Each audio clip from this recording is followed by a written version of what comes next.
सिंधुदुर्ग जिल्हा परिषदेची निवडणूक परवा होत आहे। या निवडणुकीमध्ये सत्ताधारी असलेल्या पक्षाला आज वेगवेगळी खोटी आश्वासनं द्यावी लागत आहेत। या विभागाचे खासदार, आमदार, पालकमंत्री हे महायुती सरकारमध्ये आहे, तरी पण या जिल्ह्यामध्ये विकास काम झालेली वस्तुस्थिती आहे। म्हणून अनेक ठिकाणी आज पण खडी टाकली जाते, आज पण रस्ता केल्याचं आश्वासन दिलं जातं।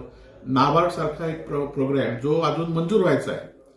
खरं तर इथल्या लोकप्रतिनिधींना एवढं माहिती नाही की नाबार्डमध्ये एखादं प्रकरण घेतल्यानंतर ते ॲप्रिशिएट कमिटीकडे जातं, कमिटीकडनं ते सरकारकडे येतं, सरकार ते बजेटमध्ये तरतूद करते आणि नंतर ते काम मंजूर होतं।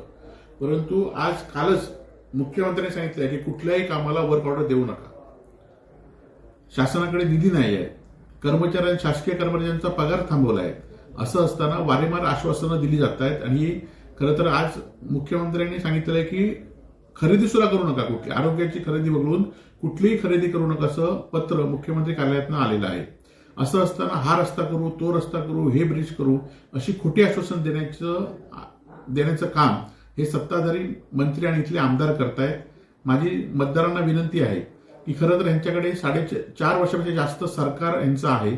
असं असताना ही कामं का झाली नाहीत आणि आता निवडणुकीच्या वेळी ही कामाचं आश्वासन का दिली जात आहेत, निवडणुकीच्या वेळी काहीतरी खोटं पत्र का दिलं जात आहे, हा खरं तर प्रश्न आहे।